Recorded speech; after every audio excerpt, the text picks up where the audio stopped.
Okay, welcome everyone. Hello. Thank you so much for being here and celebrating Golden Cheek Week with Travis Audubon. We're so excited to get started with today's presentation, Balcones Canyonlands Preserve, Then and Now with Clif Ladd. Before we get started, just a few housekeeping things. If you can keep your camera off and microphone muted during the presentation, that will help us avoid any distractions during Clif's talk. If you have questions for Clif, please just type them into the chat box. We will be monitoring that during the whole presentation, and we'll have a little Q&A session at the end. So with that, I will pass things off to Nicole. Hi, everybody. I'm Nicole Netherton, Executive Director of Travis Audubon, and I'm so happy to see all of you here today. We're starting this week thinking about golden cheeks while they're here in Texas to breed. The first birds have been arriving this month, and there were reports of singing at Baker Sanctuary just this past weekend, so we know they're making their way back. And today we'll hear from my friend and Travis Audubon board member Clifton Ladd to learn more about the habitat of this special bird here in Central Texas. Clif is a senior biologist at Blanton and Associates and is one of the most knowledgeable naturalists and birders I know. I like to say he knows a thing or two about a thing or two, including the golden-cheeked warbler, the black-capped vireo, and the bone-cave harvestman, which are Central Texas endemic species whose habitat is protected, among others, by the Balcones Canyonlands Preserve. Clif was educated at both the University of Texas at Austin and Texas State. Clif has served on the Travis Audubon Board of Directors since 2009 and was instrumental in helping to make Baker Sanctuary a part of the Bccp, as we'll no doubt hear about today. His expertise in endangered species conservation and habitat management have made his contributions to Travis Audubon invaluable over the past 12 years. He and his wife, Brenda, who is an amazing photographer, are longtime members of Travis Audubon, and we are thrilled to count them among our friends. So without further ado, I'd like to introduce Clif Ladd. Hello, Clif. Hey, Nicole. So nice to be here and to see everybody. And thank you for that introduction, Nicole. That's very, very kind of you. And Kelsey, thank you for getting all this organized. And happy birthday to Travis Audubon. We're going to celebrate it all week, just like every birthday should. Everybody wants to celebrate their birthday for a week, right? That's the way it's supposed to be. Now, this is birthday week for Travis Audubon. And I've got about 35 or so slides that I wanted to go through and kind of talk some about the history of Travis Audubon, the formation of the organization, the acquisition of our Baker Sanctuary, and how it fits into the BCP and the Bccp. And I'll explain what those two things are.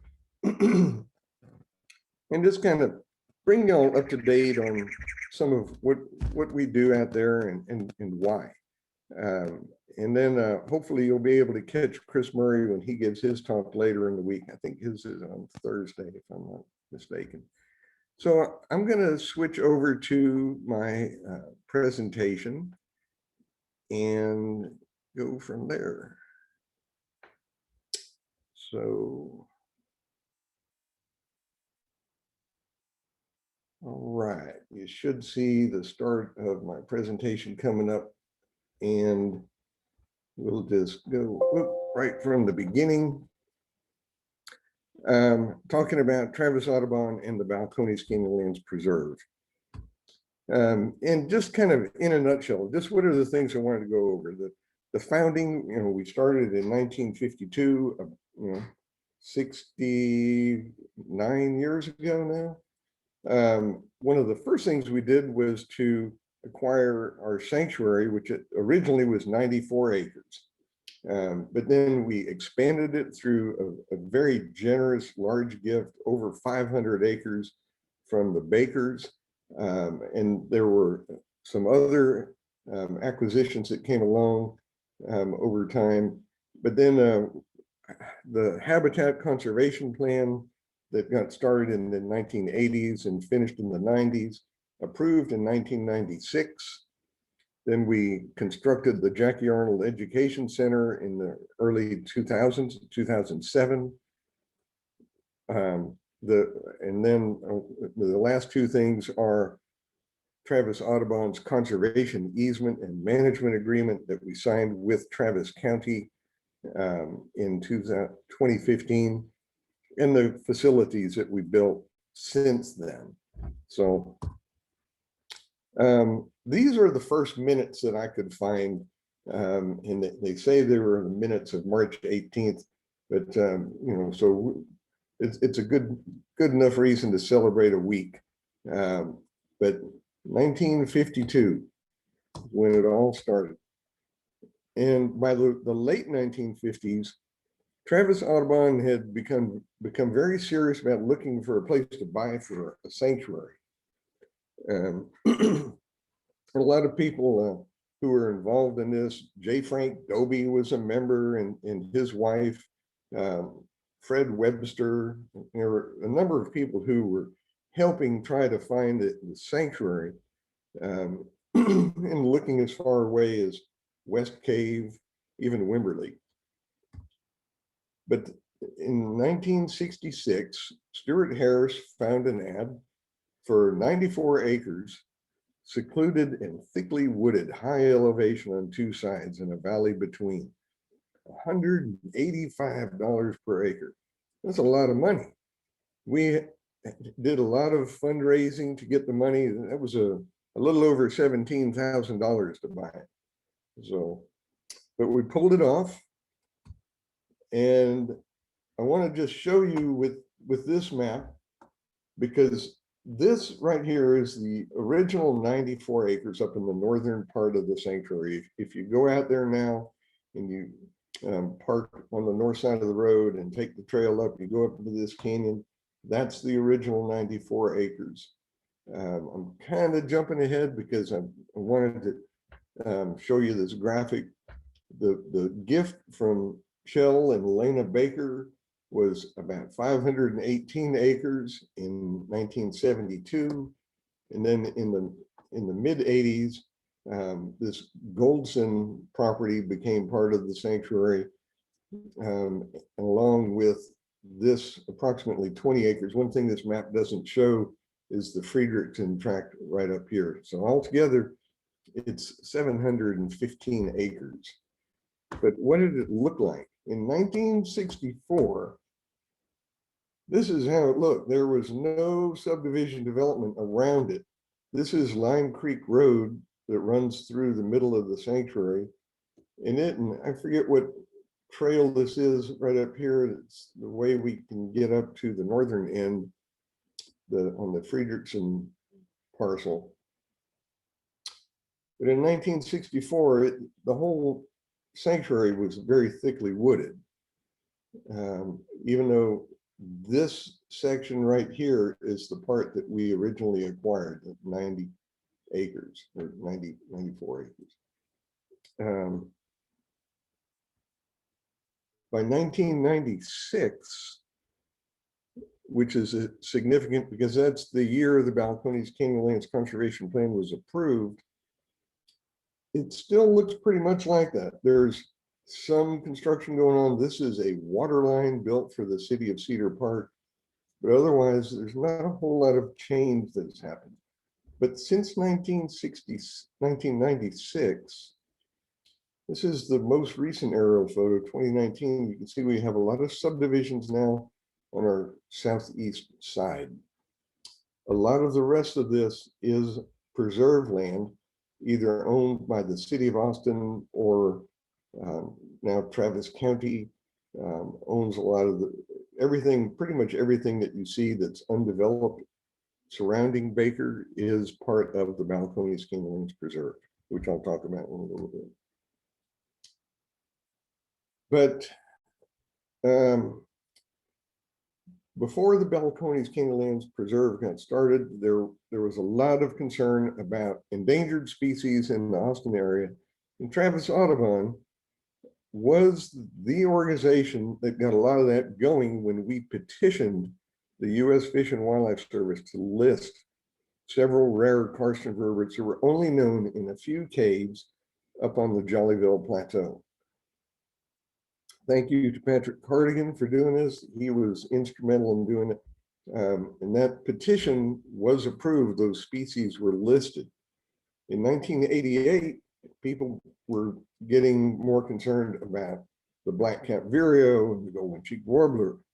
There were protests, and Earth First, chained themselves to construction equipment, and I mean, it got to be a big deal, and we decided as a community, well, we can do something about this. We can write a habitat conservation plan.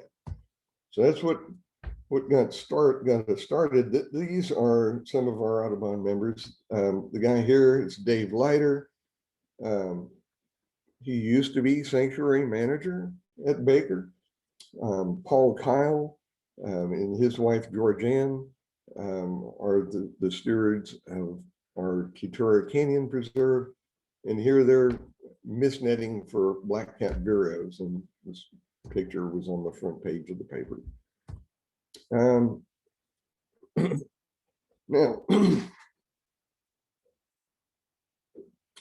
in order to understand the Balcones Canyonlands Preserve, I got to give you a little bit of background that I think maybe is of interest to some, policy wonks. And I know there's a couple of people on the call who fall in that category, but the Endangered Species Act prohibits certain things that would take, to use a legal term, endangered species, which is defined with these, what are often called the 12 verbs. Section 9 prohibits that take unless you get a permit. That is what the Bccp is. It's a permit. Destruction of endangered species habitat is prohibited by the act, but the service, as I said, can issue an incidental take permit, meaning that the take is incidental to something that would otherwise be legal, like land development. It's not illegal, but it's only illegal if you take an endangered species because of it. But that take is incidental to something that's otherwise legal, so it's permittable. A habitat conservation plan is one of the things that has to be done in order to get that permit, and the Balcones Canyonlands Conservation Plan is such a plan. It was prepared for or on behalf of Travis County and the city of Austin. They are now the permit holders. So whenever you hear the Bccp, understand that that is a permit and a plan to protect endangered species and basically offset whatever kinds of incidental take is permitted under that plan. So developers can go in to that plan, they pay a fee. Those fees are used to acquire land and protect the species. That's what we do. The Balcones Canyonlands National Wildlife Refuge is, I would say, it's administratively separate. It's all being done by the U.S. Fish and Wildlife Service, but it's biologically connected. And I think we can thank Jake Pickle for this. When he was congressman, he made sure that got done. But the Bccp, when it got going, there was an executive committee formed. When the species got listed, basically a lot of work stopped out in the western hills west of Austin, where it was in endangered species habitat. It was big news, pretty regularly in the local area. May 4th, 1990, the golden-cheeked warbler got listed as an emergency. And basically, endangered species habitat was a thing that stopped land development for months. And while that happened, people thought, okay, we need to get going on a plan. We've got to do something. We can protect endangered species. We can still have land development, but we need to get working on a plan. So in 1989 to 1991, there was an executive committee that formed. Tom McCullough represented Travis Audubon. Brian Hale was an alternate. Jane Lyons represented National Audubon. This committee, the executive committee, was about a 15-member committee of government agencies, developers, and conservation reps that got together. And they, among other things, they did hire me and Kent Butler, our teams, and Dave Leiter was one of those participants. As a biologist, Dave helped write a lot of the plan. Again, here's Dave Leiter, Jane Lyons, and Paul Kyle, banding black-capped vireos. We got to work and we came up with a plan that would protect 64,200 acres. And this is not the final thing that got approved, but it's pretty close to it, because it's actually what got approved is essentially bigger than that, because the Balcones Canyonlands Preserve, that preserve system that is a part of, or that is basically administered by the city of Austin and Travis County, along with participants like Travis Audubon, is this light green part. Approximately, well, I don't know what the exact total is now, somewhere up around 32,000 acres. The National Wildlife Refuge up here is eventually planned to be 45,000 acres. So we kind of went over that mark of the 66,000 acres. Although a lot of this in the refuge area is still yet, I mean, it's yet to be done. There's been a lot of land acquisition. It's a pretty big refuge already with plans to be bigger, we hope eventually. The BCCP was the very first regional multi-species HCP in the US. Kind of a big deal. It creates the Balcones Canyonlands Preserve, or BCP, which is the preserve system that's needed as mitigation for the incidental take that I mentioned. Currently about 32,000 acres and one of the largest urban preserve systems in the world. Valerie Bristol on the right was Travis County Commissioner, who was very instrumental in getting this approved. She worked not on the executive committee, the initial executive committee, but on a later committee that basically finished it, got it over the finish line. This was at the signing ceremony on May 2nd, 1996, with Mayor Bruce Todd and Interior Secretary Bruce Babbitt, who came for the signing.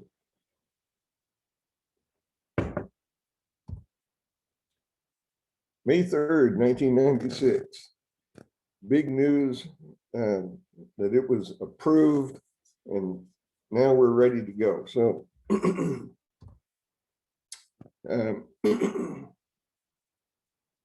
other things that were going on along then, Jackie, just at Baker Sanctuary, to go back to it, and in the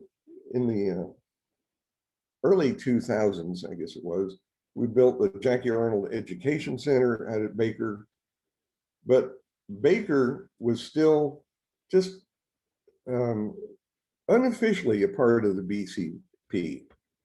We, at the very beginning, Travis Audubon committed that we would manage our sanctuary as part of the preserve system. I mean, there was never any question about that. We would do that.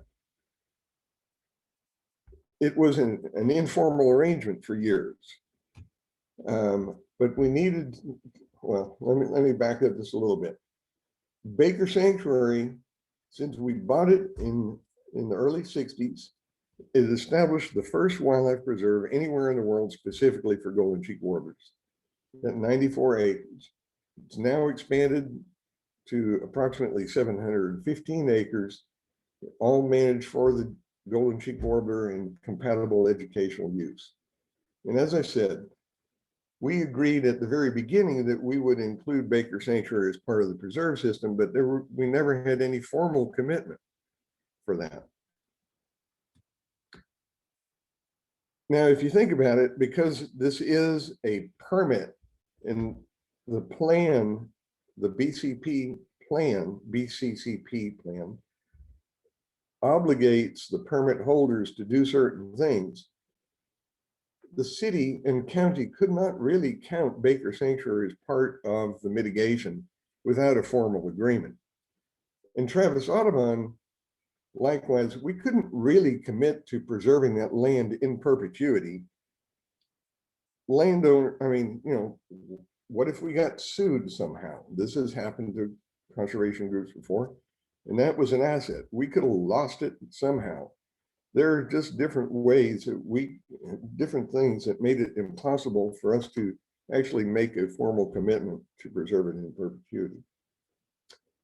But in fall 2012, we started discussions with Travis County. Rose Farmer, as I'm sure some of you know Rose, she's a longtime member of Travis Audubon. She was the program manager for the Travis County BCCP. We opened discussions with Rose, Valerie Bristol, and me to see what could we do to get Travis County's land officially part of the BCP. It took almost 2.5 years to go through everything that we needed to do. Lots of negotiations. In January 2014, we wrote a baseline condition report because we had come to the conclusion that we would do a conservation easement with the county and that we would sign a management agreement. Those two things happened in April 2015. Now, to make it officially a part of the BCCP, it had to be approved by the coordinating committee, which is a representative of the city and the county, to approve our land management plan, which Chris Murray wrote, and we amended that plan. That was approved in June 2017, officially making it part of the preserve system, the BCP, or Balcones Canyonlands Preserve.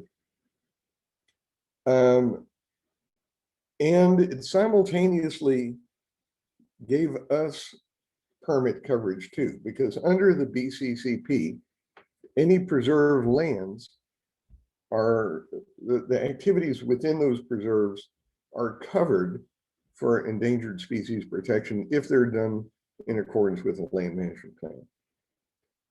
So that's what we did. And this is how it maps out.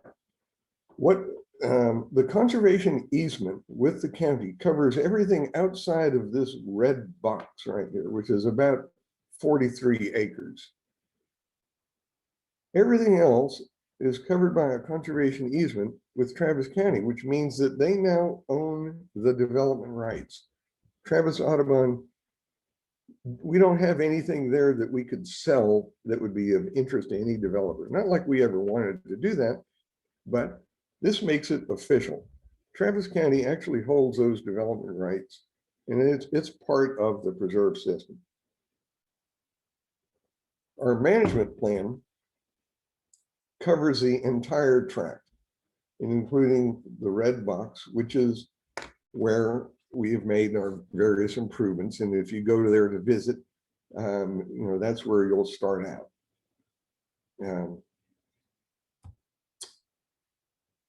So the conservation easement covers approximately 672 acres, but not the 43 acres.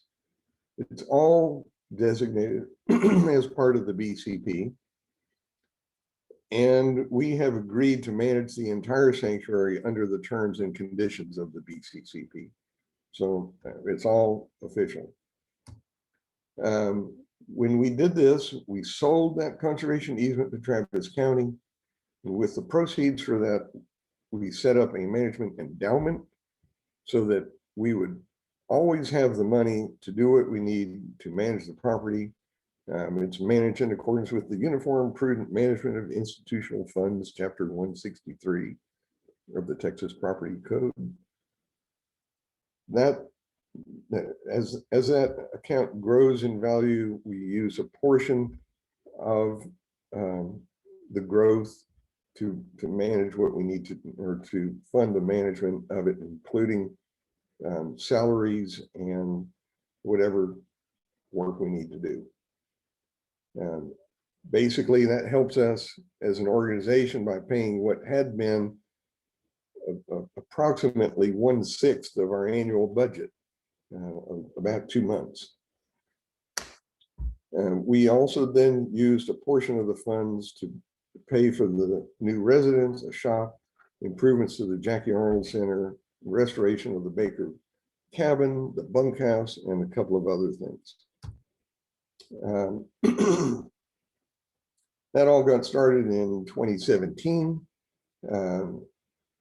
We used to have an ancient mobile home, which is now gone, and we have a decent sanctuary manager's residence, adjacent shop and storage. We restored the Baker cabin.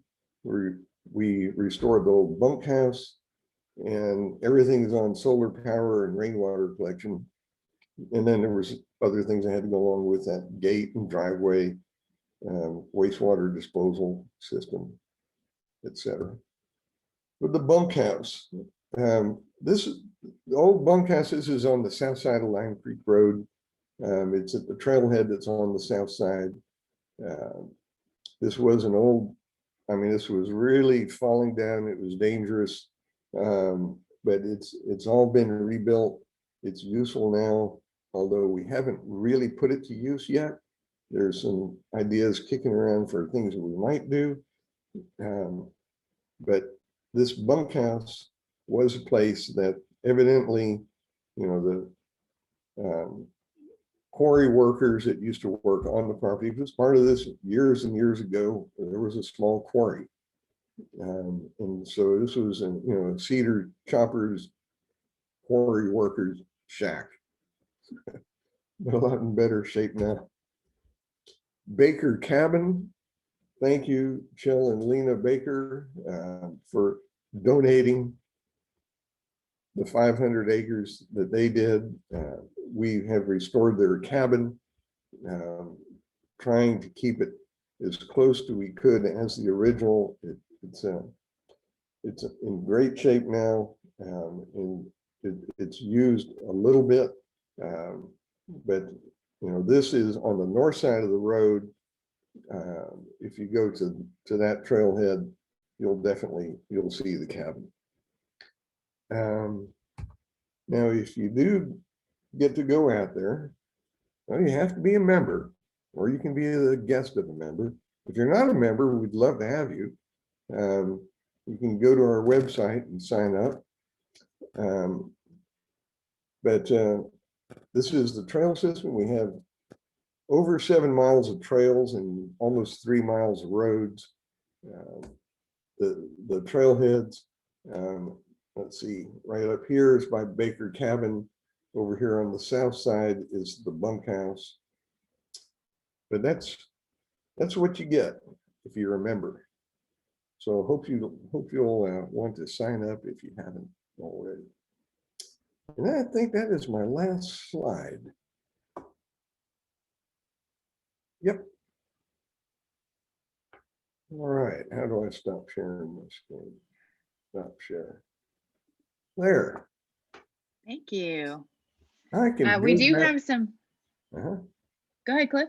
Oh, I do have a few other pictures if we need to see something to answer a question. So. Okay, great. There are a few questions for me. Let me pull up this list here. So a question, do we know what percentage of golden cheek habitat remains undeveloped relative to what existed, say, 100 years ago? I guess we're talking about either at Baker or I guess it totally their habitat, how much is left?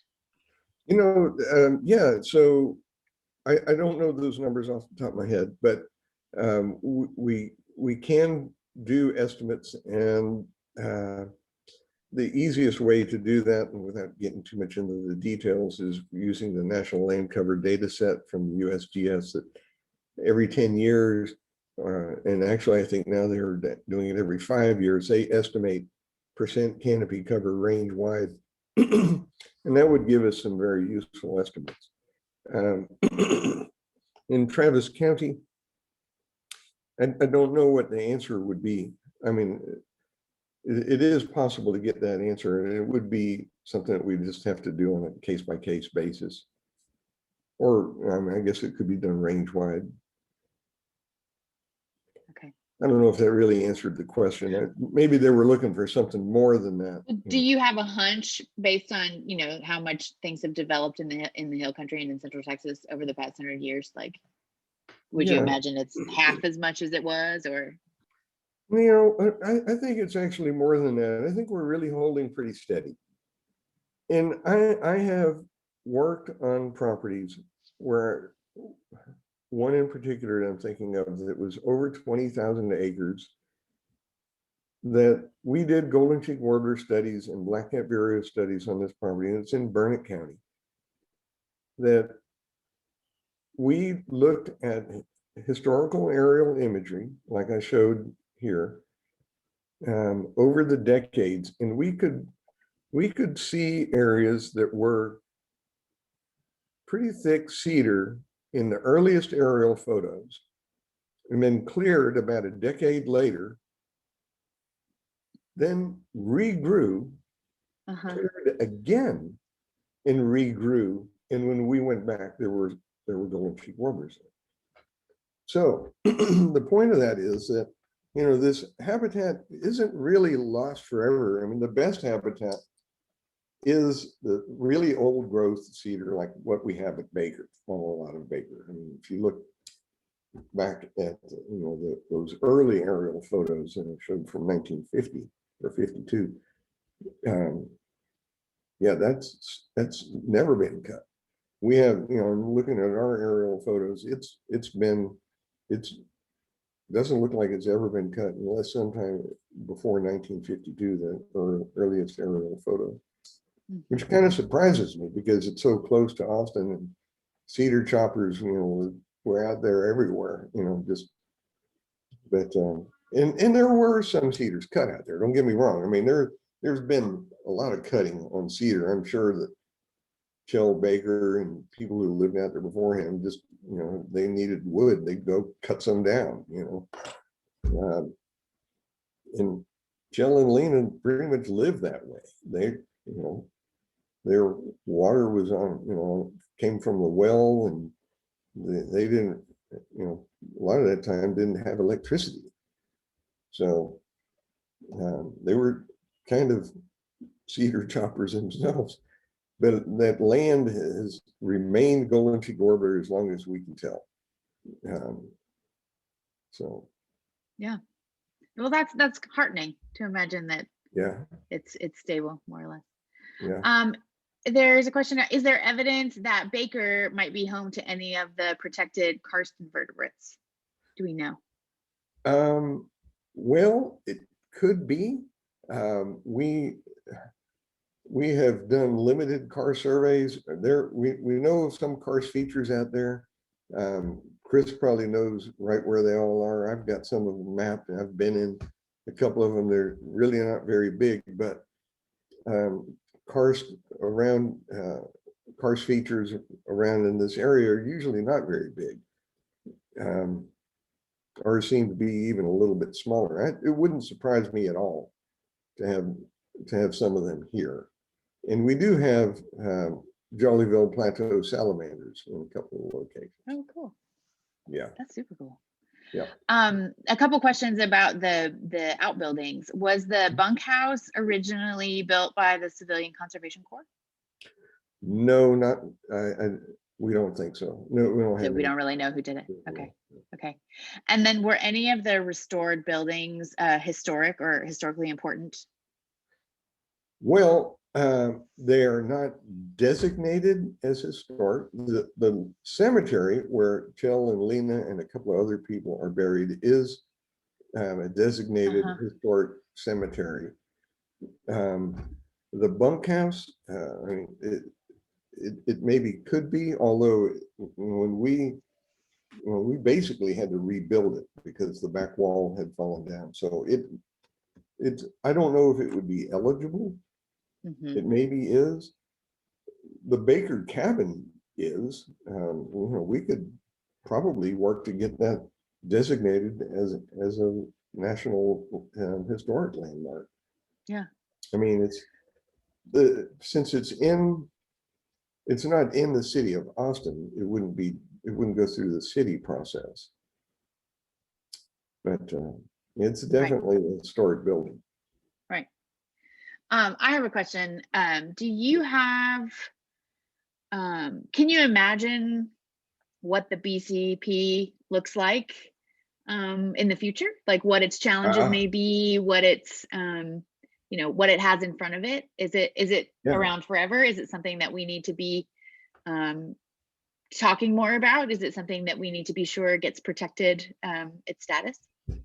Yeah, well, you know, I think it's generally true that something that's conserved, you have to constantly guard it. Right. You know, that's why we have a sanctuary manager living at Baker. So it's always something that could be lost, but I don't think that's going to happen. I think, you know, from just the last, well, since it was approved in 1996, now it's 25 years, is that right? 25 years old. Yeah. Yeah. We've seen a lot of things happen. You know, the worst things have been, you know, like illegal trespass and, you know, camping, pushes for kinds of activity that really aren't supposed to be there, mountain biking, off-leash dogs, whatever, trash dumping. You know, the city and county and Travis Audubon have all had things like that that we have to guard against on our preserves. And we have to think about wildfire. You know, wildfires usually come from the developed areas into the preserves. It's not like Travis Audubon is not the fire source. We're the potential, you know, target of a wildfire. If something started on the subdivision to our east, it could devastate the preserve. And so part of what we're doing because of that, we've built a shaded fuel break along that side using funding from FEMA. And you know all about this. But yeah, so there are things that we have to do to guard against, you know, losing something. But so far in the last 25 years, I think we've all been pretty successful at that. There hasn't been any major part of it that's disappeared. Yeah. There's a related question about when does the BCCP permit expire? It will expire in 2026. Okay. So it's a 30-year permit, Right. approved in 1996. So yeah, it's coming up, and the city and county are considering ways of renewing it. Right. Yeah. Another question, have there been insect surveys done within the BCP, mostly to find information about what the golden cheek is eating or any population challenges of insects? I think there have been. That'd really be a good question for Chris. He'd probably know right offhand.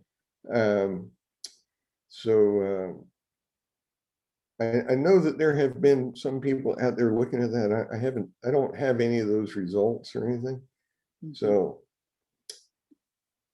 we'll make Chris answer that question on Friday. Yeah.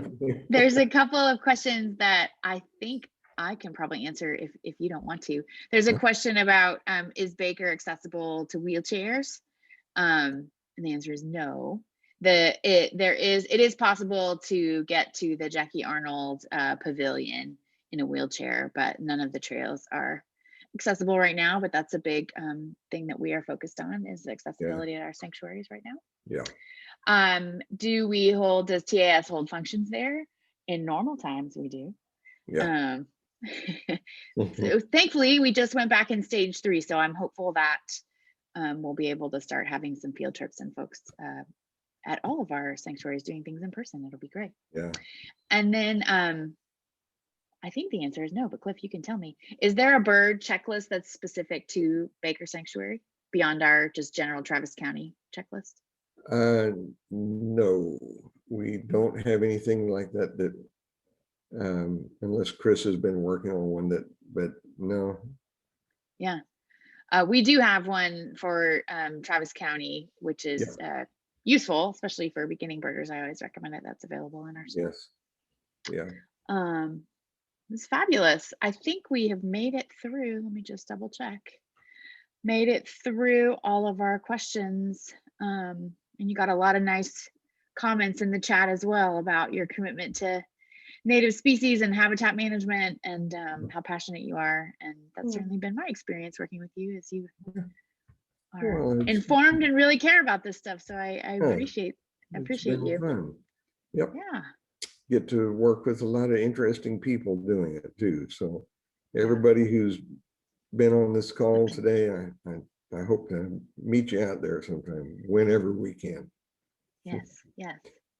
So yeah, I think we can wrap up. I appreciate everybody being here. Lots of great comments in the chat. Thank y'all so much. And we're going to be, we have another event tomorrow where we're talking with our friends from Pro Natura Sur in Mexico about the Golden Cheeks wintering ground, where they've just come from, and they're going to talk about some of their work with kids, especially in Mexico, helping them learn about the chipolos that are there. And then Chris's, we have our member meeting, our speaker series. Everyone is welcome on Thursday night, and then Chris is presenting on his work at Baker on Friday. So I hope everybody will join us for that as well. You're going to learn a lot about Golden Cheeks this week, which is the whole goal. Yeah. So. Well, thank you, Cliff. We appreciate you. Thanks, everybody, for being here, and we'll see you next time. Yeah, take care. Bye, everybody. Bye-bye.